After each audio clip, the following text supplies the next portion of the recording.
At Thanksgiving, my children disowned me. Then I handed them an envelope that made them freeze. I could still hear those words echoing inside my head, sharp and cruel, like knives cutting through the quiet of the dining room. My daughter had looked at me across the long table, her voice steady but cold, and told me I was no longer part of this family. For a moment, I couldn't even breathe. I thought I might collapse under the weight of it all. But instead I smiled. I reached into my bag, pulled out a plain brown envelope, and slid it across the table. "Here's something for all of you," I had said. And when they opened it, silence filled the room like a storm about to break. Their faces drained of color. They knew right then their comfortable lives were over. If you're watching this, subscribe and let me know where you're watching from. This story gets much more intense, and I'd love to hear your thoughts in the comments below. But to understand how it came to this, how a mother could be pushed to such an unthinkable point, I need to take you back months before that Thanksgiving night. Back to the day everything in my world fell apart. It started 6 months earlier, on a warm spring afternoon, when my husband collapsed in our backyard. His name was Richard, and for 45 years, he had been the steady rhythm of my life. He was tending to his rose bushes, carefully trimming the yellow climbers that had just begun to bloom, when his heart gave out. Just like that. One moment he was humming softly under his breath. The next moment he was gone. The roses kept blooming, but my world went dark. The funeral felt like a blur. My daughter Claire and her husband Mark took control of all the arrangements, since I could hardly think straight. They hosted the relatives, guided people through the service, and even made sure I had food when all I wanted was to sink into silence. My son Daniel flew in from Chicago with his wife, Laura, and their 2 boys. For those few days, when everyone was around, it almost felt like family again, though my heart remained broken. A week after we buried Richard, I was sitting at the same kitchen table where I had served countless breakfasts to my children, when Claire sat across from me. Her tone was soft, almost careful. "Mom, you can't stay in this big house alone," she said. "It's too much. It's not safe, and it's not practical." I looked around the kitchen. Richard and I had renovated it just 5 years earlier. The white farmhouse sink, the backsplash tiles we had chosen together, the island where we used to drink coffee every morning. Every corner still carried his presence. "This is my home, Claire," I said firmly. "It's where your father and I built our life." "I know, Mom," she replied gently. "And we're not saying you have to move tomorrow. But 4 bedrooms, a huge yard, all that maintenance. Dad did most of it. It's too much for you." I didn't want to admit it, but she wasn't entirely wrong. Richard had always been the one fixing leaks, mowing the lawn, repairing broken steps. Still, I wasn't helpless. I had always been strong in my own way. But Claire and Mark didn't let it go. A few days later, they brought brochures of senior communities. "Independent living, but with support services if you need them," Mark added, his voice coated with rehearsed reassurance. "There are activities, people your own age, and it's close to us." People my own age. As if overnight I had become ancient, as if widowhood had aged me 100 years. But grief makes you vulnerable, and they kept pushing gently, yet persistently. And in the end I gave in. I sold the house. Our house. The home where Claire had taken her first steps, where Daniel had broken his arm falling from the old maple tree, where Richard and I had slow danced in the living room on our 25th anniversary. All of those memories, sealed away the moment I signed the papers. I moved into a 2-bedroom apartment in a senior living complex 20 minutes from Claire's house. It smelled faintly of industrial cleaner and loneliness. Beige walls. Beige carpets. Beige everything. I had lived for decades in a house full of color, warmth and life, and now I was boxed into something bland and small. I tried to arrange my furniture, but the dining set looked ridiculous in the cramped space, and my china cabinet wouldn't even fit. Mark offered to store it in their basement. "You can visit it whenever you like," he said with a smile. "Visit my own china." Like it was a prisoner. The first month was unbearable. I would wake up in the middle of the night, reaching for Richard's hand, only to find emptiness. I would sit at the edge of the bed, staring at the pale walls, feeling like I had lost not only my husband but my entire identity. Both gone in the same season. My partner and my home. The grief was suffocating. But I tried not to drown in it. Richard always said I could find the silver lining in anything. So I forced myself to join the community activities. I went to water aerobics. I sat through awkward book club meetings. I even tried attending mixers where lonely widows and widowers traded small talk over sheet cake from the grocery store. I told myself this was just a new chapter. That maybe, just maybe, I could rebuild some kind of life. And then, right when I was finding my balance, Claire's phone call changed everything. "Mom," she said one Tuesday evening, her voice trembling, "I hate to ask this, but Mark's commission check got delayed, and our mortgage is due tomorrow. We're short. Could you help us just this once?" Of course I said yes. What else could I do? I had Richard's pension, the life insurance payout, and the money from selling the house. More money than I had ever seen in my life, sitting in accounts barely earning interest.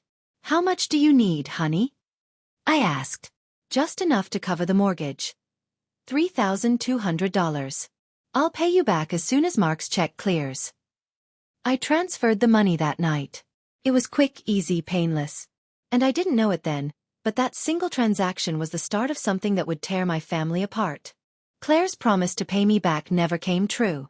At first, I brushed it off. Life is unpredictable, I told myself. Mark worked in sales. Sometimes commissions came late. I didn't want to believe my daughter would take advantage of me. But then came another call. Just 2 weeks later. "Mom," Claire sighed, her voice thick with exhaustion, "I hate doing this again, but Mark's company changed the way they calculate commissions. Things are really tight right now. Could you maybe help with the credit card bill this month? Just this once." Her "just this once" sounded all too familiar. I hesitated for a second, but then I heard her voice crack a little, and my heart melted. She was my daughter. How could I say no? "How much do you need?" I asked quietly. "Only $1,500. We'll pay you back as soon as things stabilize, I swear." I transferred the money that evening. The guilt in her tone had felt real, and I convinced myself that was proof enough of her honesty. But it didn't stop there. Within weeks, there were more requests. The car needed repairs, their son Ryan had school expenses, their daughter Megan needed money for college prep. Every request was wrapped in urgency and love. Every plea was painted as temporary. And every time I gave in, I told myself this was what family did. Family helped family. What else was I going to do with the money? Go on cruises filled with strangers? Sit alone at fancy restaurants ordering meals I couldn't even finish? At least this way, the money went to my children, my grandchildren. Or so I thought. By November, I had already given them over $35,000. Mortgage payments, credit card minimums, orthodontist bills, school activities, even a vacation they said they couldn't cancel without losing the deposit. I kept a record of the transactions, though I didn't really want to look at the total. If I didn't count, I wouldn't have to face how quickly it was adding up. The truth came out not through Claire, not through Mark, but through my granddaughter Megan. She had been showing me photos from her homecoming dance on my iPad, and when she left, she forgot to close her Instagram. I wasn't snooping. I only wanted to exit the app. But then I saw something that made my heart drop. It was a photo of Claire and Mark at a restaurant I recognized. An upscale place in town where the cheapest entree cost more than I spent on groceries in a week. They were holding champagne glasses, smiling wide, with the caption, "Celebrating another successful quarter. When you work hard, you reward yourself. #blessed #living our best life." I froze. Successful quarter? Rewarding themselves? Just a week before, Claire had been crying on the phone, begging me for help with her mortgage because she claimed they were drowning. I scrolled further, my coffee sitting forgotten beside me. Pictures of spa resorts. Smiling selfies at expensive restaurants. Mark leaning against a brand new BMW. Each post sparkled with happiness, comfort, wealth. And all I could think was, this entire time, while I was wiring them money, they were lying to me. I sat there for hours, scrolling, my heart pounding, my eyes burning. The images blurred together. Every new photo felt like a knife. I thought of Richard, how he had worked double shifts at the plant for years so we could pay off our house early. How we had kept the same beat-up car for over a decade just to save a little more for retirement. How he had dreamed of traveling with me once he retired, a dream cut short when his heart betrayed him. And here I was, giving away the life we had worked so hard for, watching it turn into champagne glasses and luxury cars on my daughter's Instagram feed. That night, I couldn't sleep. I tossed and turned, tears wetting my pillow. I kept hearing Richard's voice in my head, his quiet laughter, the way he used to remind me that money wasn't for showing off, it was for building security. He would have been furious if he knew. Furious at them, and maybe furious at me for letting it happen. The next morning, I called Claire. I forced my voice to sound light. "Hi, honey. How are things going?" She sighed heavily. "Oh, same old struggles. Mark's commission check is late again. And we're behind on Megan's car insurance. It never ends, Mom." I stared at the phone, gripping it so tightly my hand ached. Just the night before, I had seen her smiling with champagne in her hand, celebrating some so-called success. "That's terrible, sweetheart," I replied, keeping my tone soft. "You must be so stressed." "I am, Mom. I hate asking you, but could you help us again? Just $800 this time. I promise we'll make it right soon." Her lie slipped out so easily, as though she had practiced it 100 times. My throat felt dry. My fingers shook. But I didn't argue. I didn't accuse. "Of course, honey," I said calmly. "I'll transfer it this afternoon." Only this time, I didn't transfer anything. Instead, I picked up the phone and called James Hamilton, the estate attorney who had handled Richard's will. A kind man with sharp instincts, known for protecting people in situations exactly like mine. When I sat across from him in his office the next day, surrounded by shelves of law books and leather chairs, I told him everything. From selling the house, to moving into the beige apartment, to Claire's requests, to the Instagram posts. His face darkened with every word. "Mrs. Harris," he said finally, his voice low but firm, "what you're describing is elder financial abuse. Your daughter and son-in-law are exploiting your love and generosity to fund their lifestyle. This isn't help. This is theft." I flinched at the word. Theft. My daughter. My own flesh and blood. But as painful as it was, I knew deep down he was right. I sat in James Hamilton's office, my hands clasped so tightly that my knuckles turned white. 4 years, I had trusted my daughter with my heart. Now I was realizing she had been using me like an open wallet. James leaned forward, his voice calm but serious. "You've already given them over $35,000. That's not a small favor, Mrs. Harris. That's being taken advantage of." The word stung. I lowered my eyes, staring at the edge of his desk. "They're my family, Mr. Hamilton. Family is supposed to help each other." "Family helps each other in times of real need," he replied gently, "not to buy luxury dinners or new cars while lying to you about mortgage payments." I felt a lump in my throat. I thought of Claire as a little girl, running barefoot through our yard, her hair flying in the wind, her laugh filling the air. I remembered all the times I'd held her when she cried, the way she used to tell me I was her safe place. And now here she was, lying, scheming, and stealing. Tears welled up in my eyes. "I raised her better than this," I whispered. James gave me a long, sympathetic look. "What matters now is protecting yourself. If you don't, this pattern will continue. It rarely stops on its own." We spent the next hour reviewing options.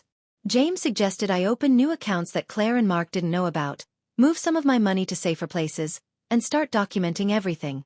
Every transfer, every message, every excuse. His voice was steady, practical, but mine was breaking inside. When I left his office, I carried not just a folder of legal papers but also the heavy truth that my own child had betrayed me. That weekend, I tried to distract myself. I cooked a real dinner for the first time since Richard died. A pot roast with vegetables, just the way he liked it. I even set the table with my good china, the ones Claire had said I should store in her basement because my apartment was too small for entertaining. As I laid out the plates, I realized I didn't need anyone's permission.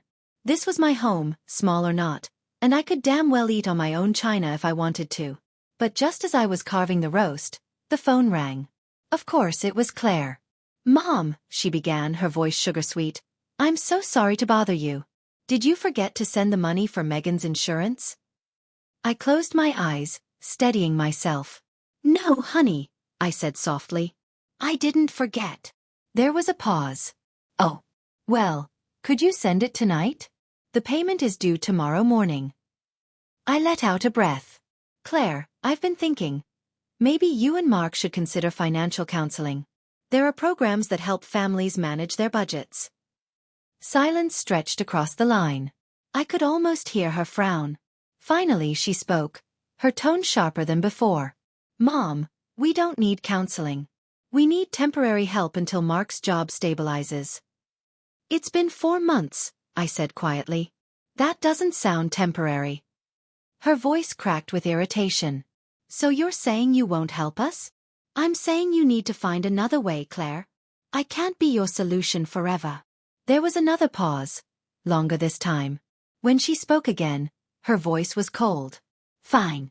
I'll figure something else out. But don't blame me when Megan can't drive to her job because she doesn't have insurance. And with that, she hung up. I sat there, holding the phone, my hand trembling. When had my daughter's voice become that of a stranger? When had love turned into manipulation?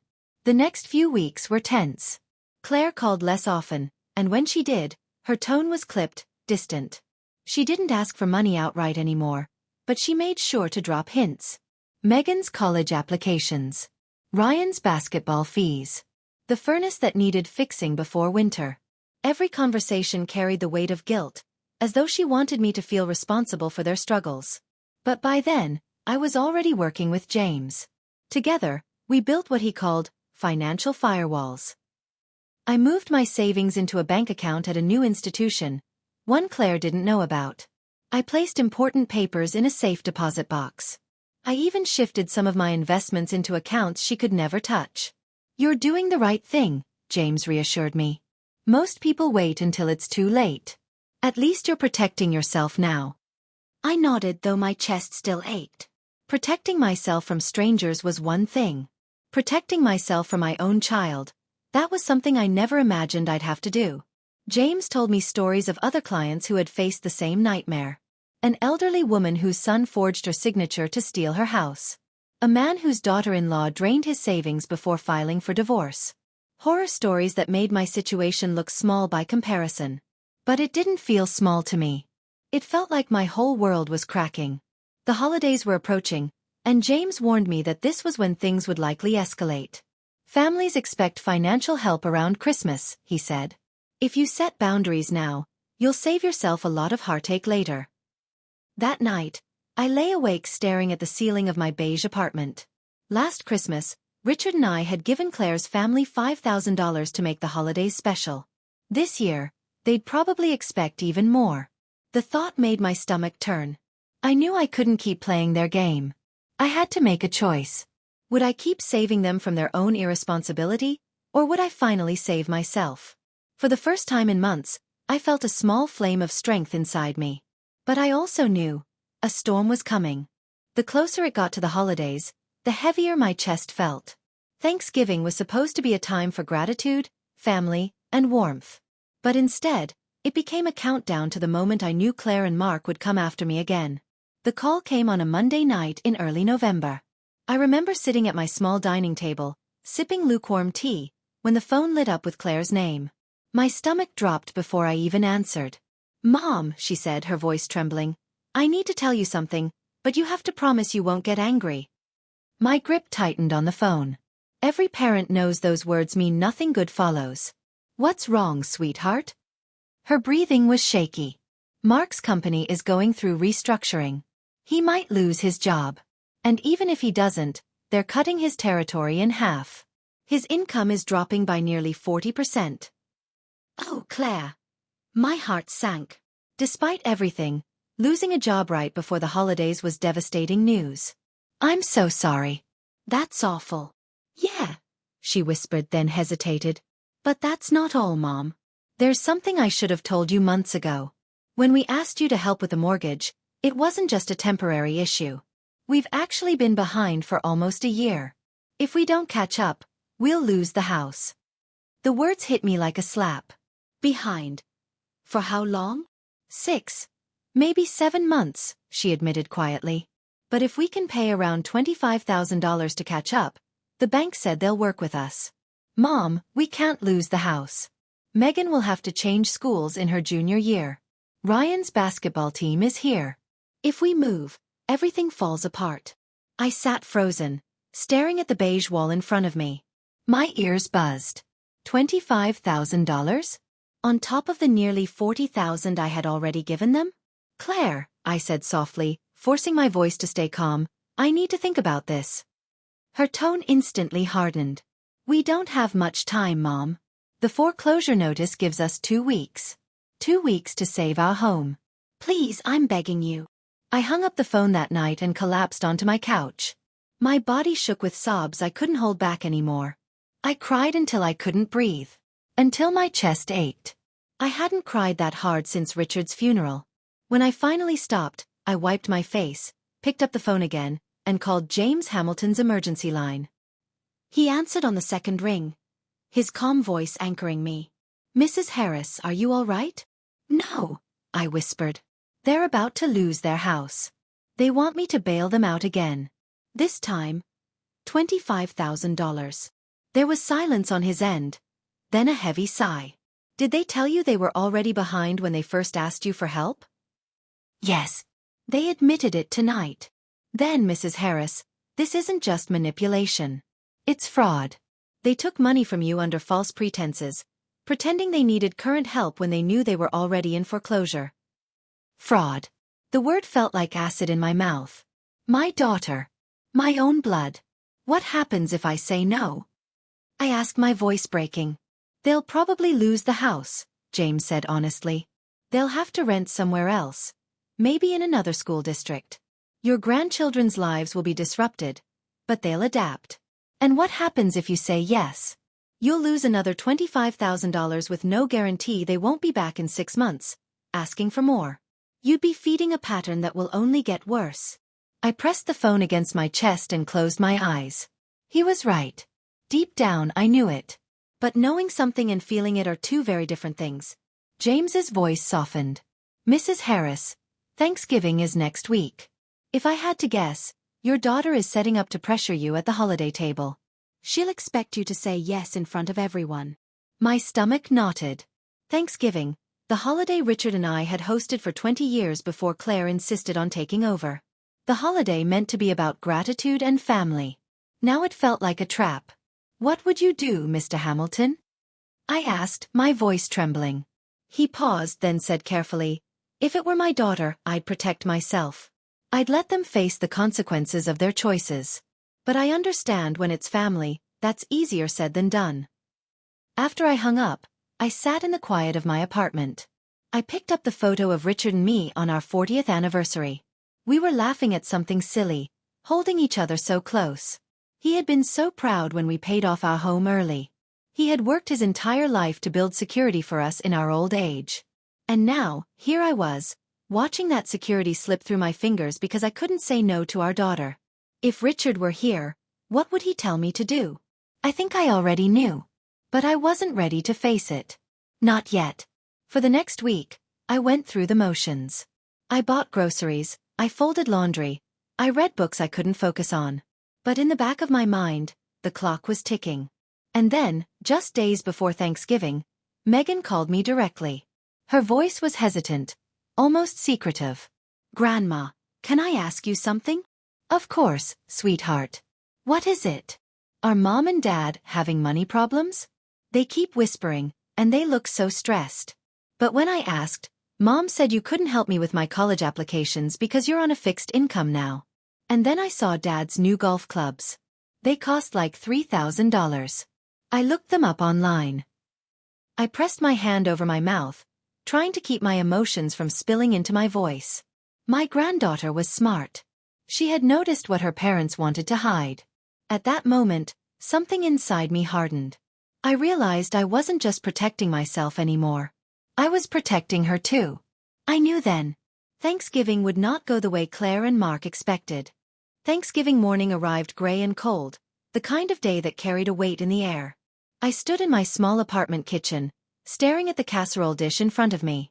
Sweet potato soufflé, Richard's favorite and a recipe I had perfected over the years.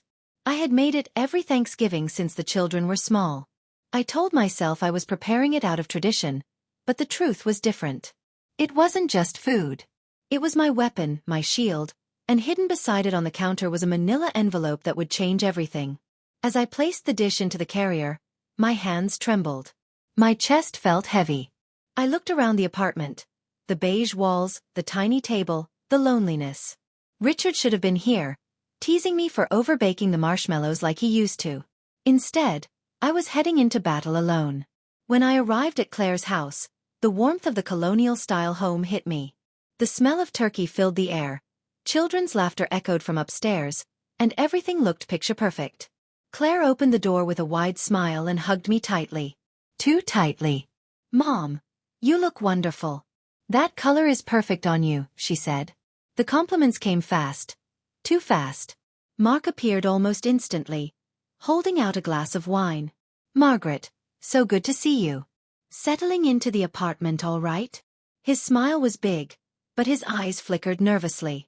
I smiled politely, thanking him, but inside I felt the sting of their performance. They were preparing the stage, getting me comfortable before the real conversation began. Megan and Ryan rushed to me next, wrapping me in hugs that were warm and genuine. For a moment, I almost faltered. My heart softened as Megan whispered, "I'm so glad you're here, Grandma." Her voice reminded me why I had to do what I planned to do. Not to punish them, but to protect what little innocence was left. Dinner began pleasantly enough. They talked about Megan's college options, Ryan's basketball team, Mark's latest projects at work. All smiles. All normal. No mention of money. They were waiting. By the time dessert came, I could feel the tension in the room. Claire and Mark exchanged a glance, the kind that told me it was showtime. Claire cleared her throat softly. "Mom," she began carefully, "there's something we need to talk about the house." I folded my napkin slowly, my heart racing though my face stayed calm. "Go on." Mark leaned forward, his hands clasped as if in prayer. "We've spoken to the bank. They're willing to work with us if we can bring the mortgage current. We just need to catch up by Monday. After that, they'll give us a modified payment plan." "That's good news," I said evenly. Claire's eyes softened with practiced sincerity. "The thing is, Mom, this really is our last chance. Without help, we'll lose everything." "We were hoping," she trailed off, her eyes glistening as if tears were just waiting. "You were hoping I'd give you $25,000, I finished for her. "Loan," Mark corrected quickly.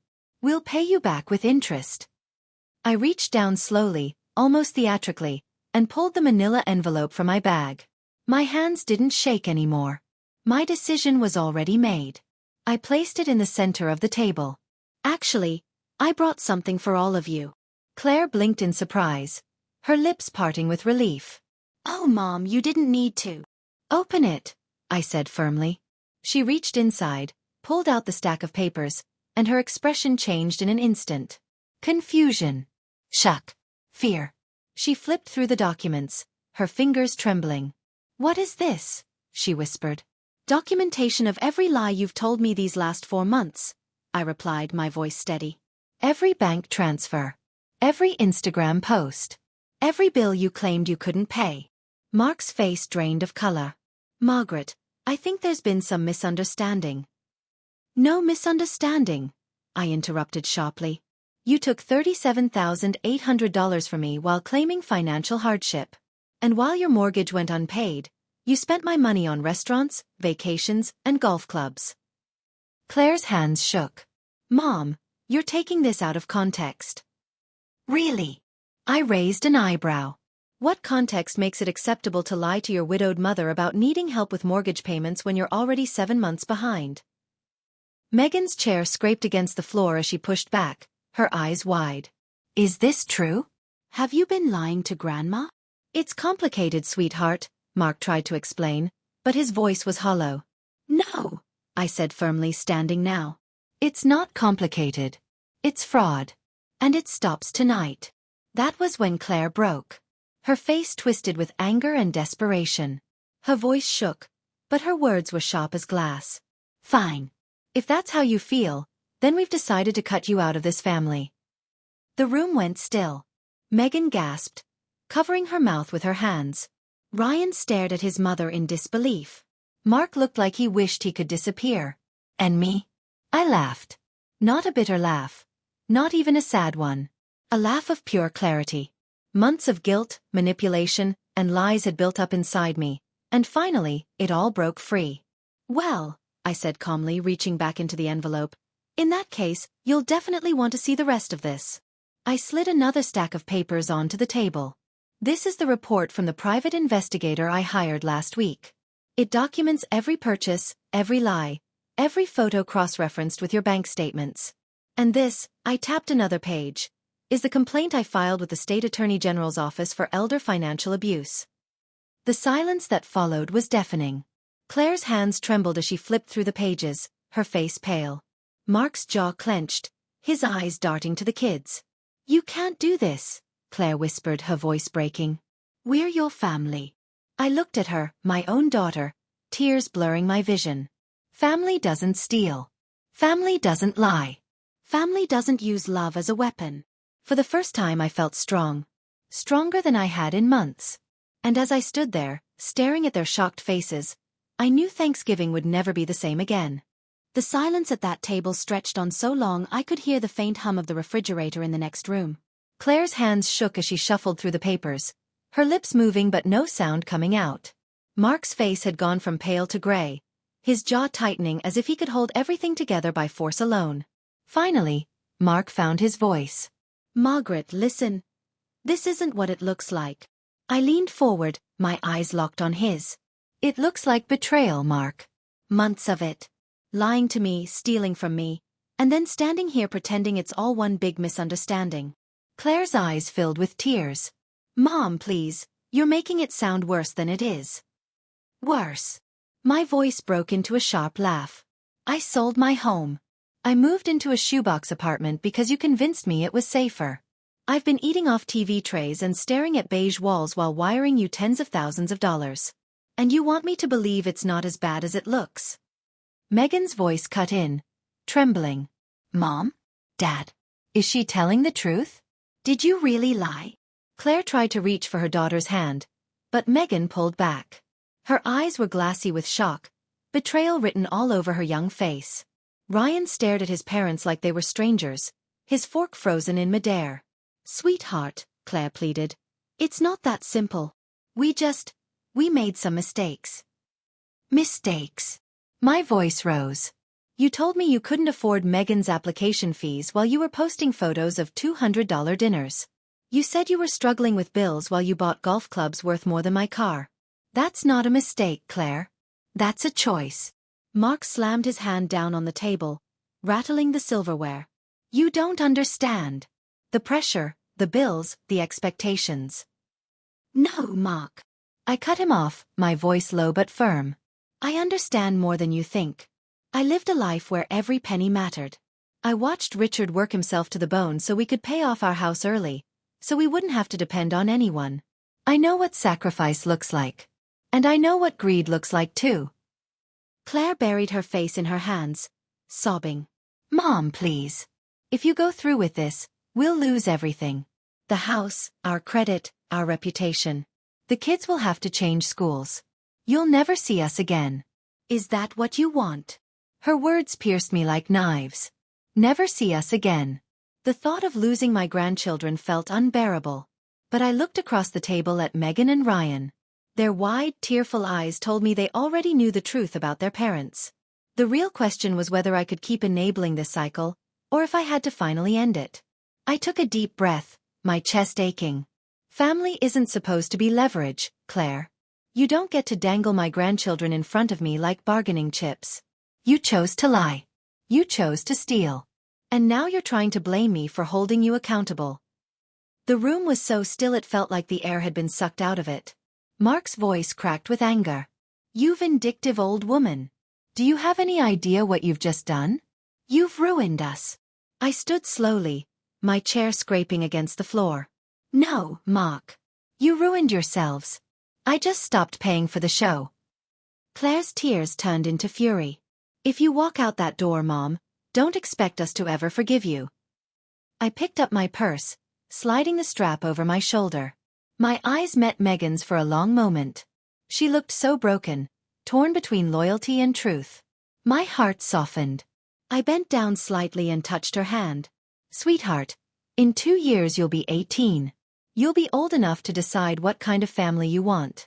Don't ever let anyone make you believe that love is the same thing as manipulation. Real love doesn't come with lies. Her lips trembled, but she nodded faintly, gripping my hand as if she didn't want to let go. Ryan sat silently, his eyes glistening, his small fists clenched at his sides. I turned back to Claire one last time. You told me you were cutting me out of this family. Remember that. Because after tonight, the choice is yours, not mine.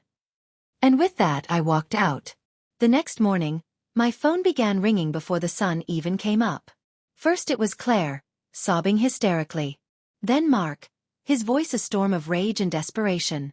Then Claire again, calmer this time, her tone calculated. Mom, think about Megan and Ryan, she begged. They don't deserve this. Don't punish them for our mistakes. I sat on my small balcony, watching the sunrise paint the sky with soft gold and pink, a mug of coffee warming my hands. For the first time in months, the morning felt peaceful. No anxiety about which bill they'd beg me to cover next. No dread of another guilt-filled phone call. Just silence. You're right, I said finally. They don't deserve it. But they also don't deserve parents who lie and steal and use them as shields. You created this, Claire. Not me. Her voice cracked. We never meant for it to go this far. I stared out at the horizon. Which part didn't you mean? The lying or the stealing? There was silence on the other end. By noon, I had 17 missed calls, 43 text messages, and 2 emails. Some messages were filled with tears and apologies, others with threats and anger.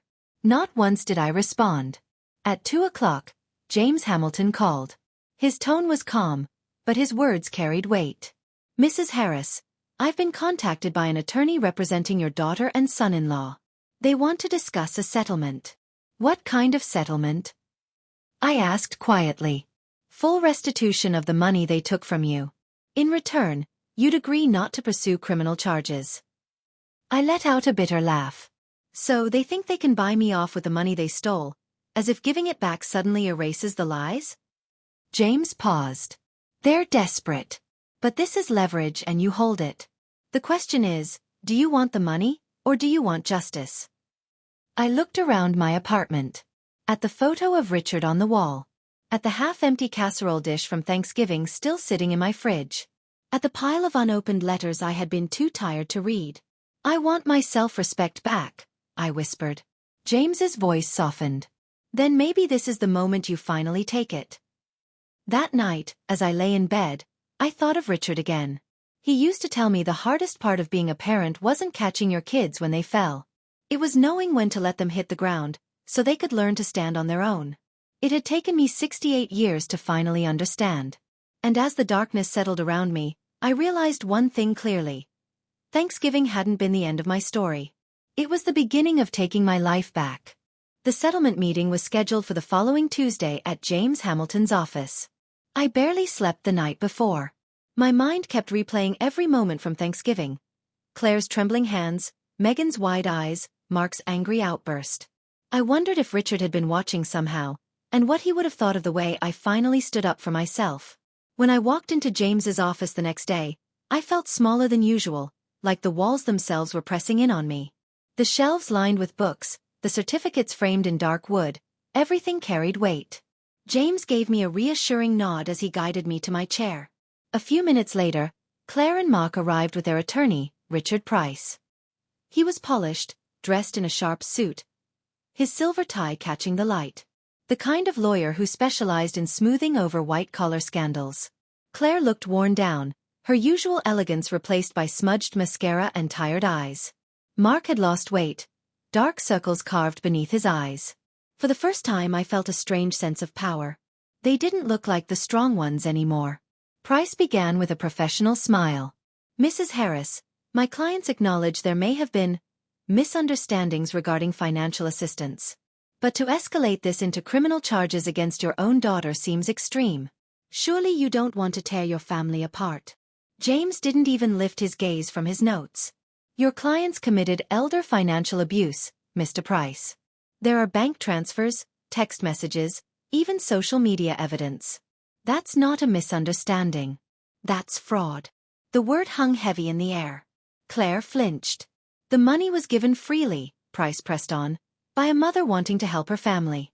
This is nothing more than a personal disagreement dressed up as a crime. I felt my chest tighten.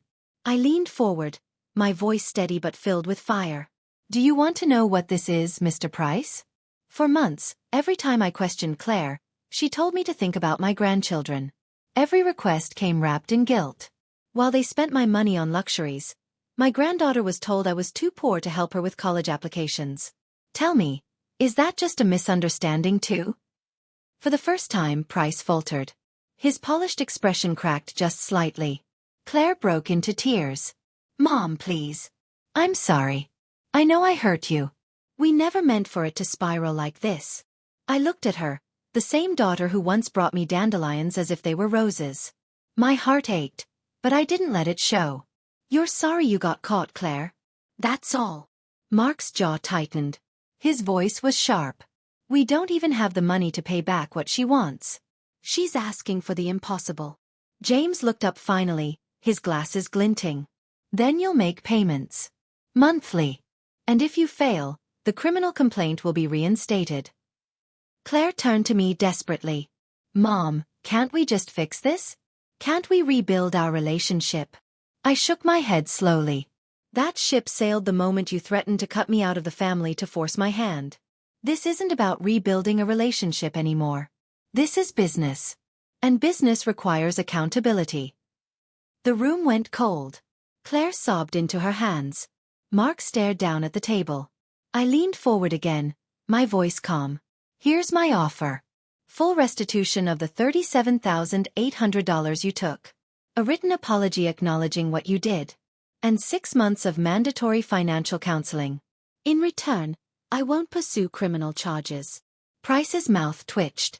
And if they can't manage it? James answered firmly. Then we pursue both criminal and civil court. Your clients know the risks. Silence stretched. Claire's shoulders shook as she cried quietly. Mark muttered something under his breath, too low for me to catch. Finally, Price cleared his throat. We'll need time to review the terms. You have until Friday, I said, my voice harder than I expected. After that, I moved forward with the charges.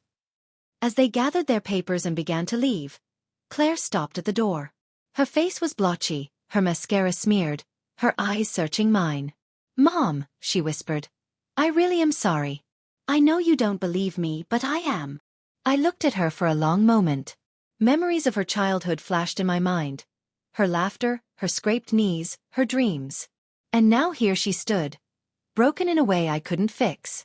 I believe you're sorry, Claire, I said softly. Sorry that you got caught. Not sorry that you did it. She flinched as if I had slapped her, then walked out without another word. That evening, James called me at home.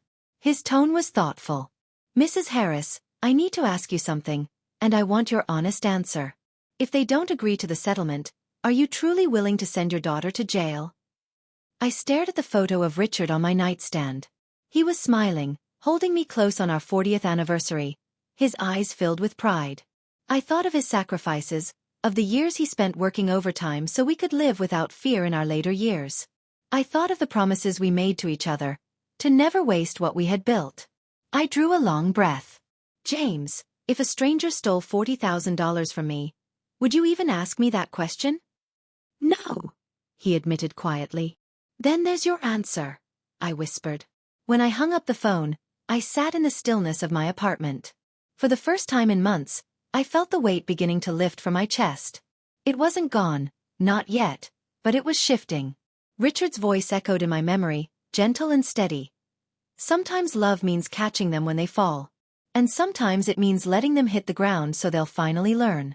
It had taken me nearly 7 decades, but I finally understood. 3 days crawled by after that meeting. I kept checking my phone, waiting for news from James.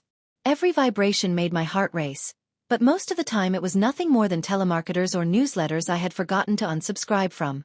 I told myself I didn't care whether Claire and Mark agreed to the settlement, but the truth was, every hour without an answer ate away at me. On Thursday evening, the phone finally rang. It was James. They've agreed, he said without preamble. Full restitution, paid in monthly installments. $800 a month until it's complete. They'll also sign the apology letter and attend counseling. I gripped the phone tighter. For a moment, I couldn't speak.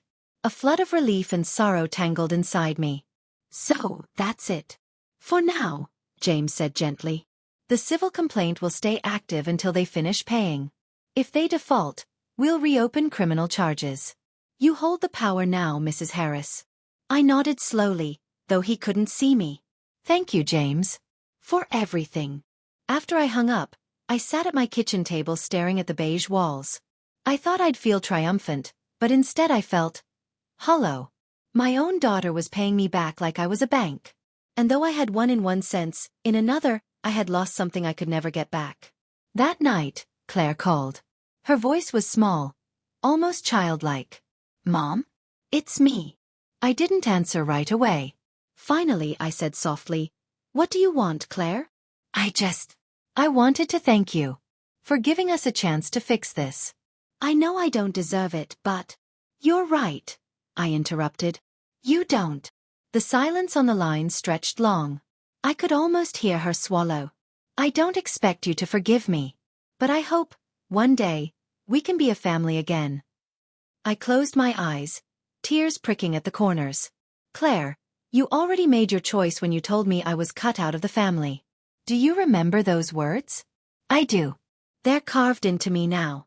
This settlement isn't about family. It's about accountability. That's all. Her breath hitched. So that's it? I've lost you. You didn't lose me, Claire, I said quietly. You threw me away. I hung up before she could reply. The following week, my son Daniel called from Chicago. His voice was calm but cautious. Mom, I just got off the phone with Claire. She says you filed some kind of complaint against them? I closed my eyes. Here it was, the conversation I had dreaded. Yes, Daniel. I did. They took nearly $40,000 from me under false pretenses. I couldn't let it continue. There was a pause. 40,000? Jesus, Mom. I had no idea it was that much. They lied to me for months, I said softly, claiming they needed help with bills while they were already behind on their mortgage. Using my money for vacations, for luxuries, while telling Megan I was too poor to help her with college applications. I couldn't let it go on. Daniel was silent for a long time. Finally he spoke, his voice firm. You did the right thing, Mom. I'm proud of you. The tears I had been holding back spilled over. Relief washed through me like a tide. You're not angry with me? No, he said gently. I'm angry with them. But not with you. I can't believe Claire did that. I'm so sorry you had to go through it alone. I cried then, full and unrestrained. The kind of tears that come not just from pain but from release. For the first time I felt seen. I felt supported. Listen, Daniel continued. Patricia and I have been talking. We want you to come to Chicago for Christmas. Stay as long as you want. The boys would love to spend time with their grandmother. My chest warmed in a way I hadn't felt in months. Christmas had sounded like a nightmare until that moment. Now, suddenly, it sounded like home. The settlement signing took place that Friday. Claire and Mark sat across from me, their heads bowed, their faces etched with shame. They signed the documents without argument, each signature heavy with finality. When it was over, Claire looked at me, her eyes swollen and red. Mom, I know you'll never forgive me. But I need you to know I'm going to try. For Megan and Ryan. I don't want to be this person anymore. I studied her face. I wanted to believe her, but I couldn't. Not yet. Maybe not ever. Then prove it, I said softly. Words don't matter anymore. Only actions. Her lips trembled, but she nodded. As they left, I felt James's eyes on me. How do you feel? He asked. I let out a long breath. Like I've just buried another family member. Only this time they're still alive. James nodded solemnly. Grief comes in many forms. But so does healing. In the weeks that followed, I began to piece myself back together. I moved some of my savings into new investments. I joined a volunteer group at the local literacy center. I even started attending a small book club where people actually laughed instead of just critiquing the storylines. Slowly, Color began to return to my beige world. But the biggest change came when I accepted Daniel's invitation and flew to Chicago for Christmas. His wife Patricia welcomed me with open arms, and my grandsons clung to me as though they had been waiting all year for my arrival. For the first time in a long time, I felt like family again. Real family. The kind that doesn't come with lies, or conditions, or manipulation. Just love. And as I watched the boys tear open their presents on Christmas morning, their laughter filling the house, I realized something important. Losing one family doesn't mean you've lost everything. Sometimes, it just means you've made space for something more genuine to grow. 6 months later, my life looked completely different. I had packed up my beige apartment, the one Claire insisted would be perfect for me, and moved across the country to Denver, just 3 blocks away from Daniel and Patricia's house. For the first time since Richard's death, I felt like I had a home again, not just a place to exist. My new apartment was filled with sunlight, with wide windows that opened to a view of the Rocky Mountains. From my kitchen table, I could watch the peaks turn pink at sunset, their jagged outlines glowing against the fading sky. It wasn't the home Richard and I had built together, but it was mine, and it finally felt alive. The movers had brought over the dining set I once thought I would never see again. It fit perfectly here. I ran my hands across its polished surface the first night, remembering the countless meals Richard and I had shared there. I thought of how Claire had told me, "Mom, it's too big for your apartment, we'll store it for you." And yet here it stood, solid, sturdy, ready for new memories. Daniel's boys, Marcus and Luke, visited almost every day. Marcus, 10 years old and endlessly curious, loved spending time in the kitchen with me. One afternoon, I showed him how to make Richard's famous chocolate chip cookies. He cracked the eggs too hard, sending bits of shell into the bowl, and we laughed until our stomachs hurt fishing them out. Luke, only 8, told me solemnly one night that I gave the best hugs in Colorado. I held him close, my heart swelling, and whispered that he gave the best ones too. I wasn't just surviving anymore. I was living. The settlement with Claire and Mark was in place, and to my surprise, they had made every payment on time so far. $800 a month, neatly deposited into the account James had set up. It would take them just over 4 years to pay it all back. The house they had fought so hard to keep was gone anyway, foreclosed just weeks after Thanksgiving. The $25,000 I refused to give them wouldn't have been enough to save it. Megan and Ryan were adjusting to life in a modest apartment. Megan had written me a letter not long ago, one that I kept folded neatly in my drawer. "Grandma," it read in her careful handwriting, "I got into 3 colleges. They offered me partial scholarships. I know Mom said you couldn't help, but honestly, I'm glad now. I've learned to work for things, and I appreciate them more. Thank you for refusing to let me grow up thinking everything gets handed to me." Her words made me cry, but not out of sadness. For the first time, I saw that my decision, as painful as it had been, was shaping her life for the better. She ended the letter with something that pierced me deeply. "I still love Mom and Dad, but I see things differently now. Maybe one day, we'll be a real family again. Until then, thank you for being strong enough for all of us." I read those lines over and over again. Every time I doubted myself, every time guilt tried to creep back in, her words reminded me. Sometimes the most loving thing you can do is say no. Claire hadn't called me directly since the settlement. But every now and then, Daniel would mention that she sent updates through him.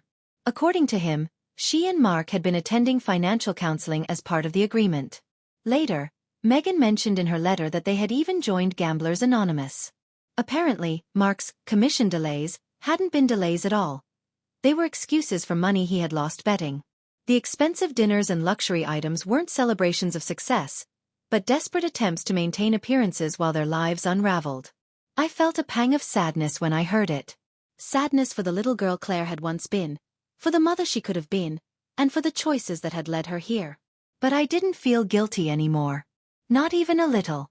Richard's voice echoed in my heart. The hardest part of parenting isn't knowing when to catch them when they fall.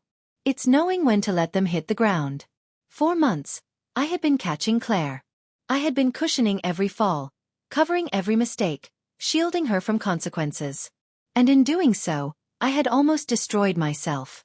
It wasn't until I stepped back, until I let her hit the ground, that any chance of real change became possible. Life in Denver gave me a kind of peace I hadn't known in years. I joined a local book club that actually laughed and debated instead of sitting stiffly in beige chairs. I volunteered at the literacy center twice a week, helping adults learn to read. The look on one man's face the day he read his first full paragraph out loud brought tears to my eyes. For the first time, I felt useful again. Not as a source of money, but as a person. Daniel and Patricia treated me with a kind of warmth I had forgotten was possible. They didn't want my money.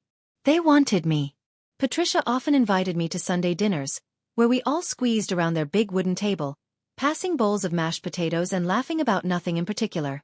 I would glance around those dinners, hearing the laughter, feeling the warmth, and think, this is what family is supposed to feel like. Even the quiet moments felt rich. Sitting on my balcony with a cup of tea, watching the mountains. Listening to Luke read from his schoolbook, stumbling over words and then grinning when he got them right. Folding laundry in my own space, knowing I had built this small, solid life by myself. I still missed Richard every single day. His absence was a wound that never fully closed. But for the first time since he passed, I didn't feel like grief was the only thing I had left. And I never, not once, felt guilty for protecting myself anymore. As spring approached, the snow melted from the mountain tops, and my apartment filled with sunlight every morning. I realized one thing clearly. The family I thought I had wasn't real anymore. But the love I had left, the genuine, honest love, was more than enough to carry me forward. I was no longer just Margaret Harris, the widow, the victim, the mother who got taken advantage of. I was Margaret Harris, survivor, protector, and woman who finally understood her worth. It had been nearly a year since that Thanksgiving dinner, the night my daughter disowned me, and the night I handed her an envelope that shattered the lies she had built around us. So much had changed since then. Claire and Mark were still making their monthly restitution payments. $800, deposited like clockwork. I no longer checked the account with anxiety.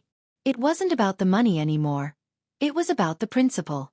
Every payment was a reminder that, for once, they were facing the consequences of their choices instead of pushing them onto me. Megan called me more often now. Sometimes she shared updates about her classes. Sometimes she just wanted to hear my voice.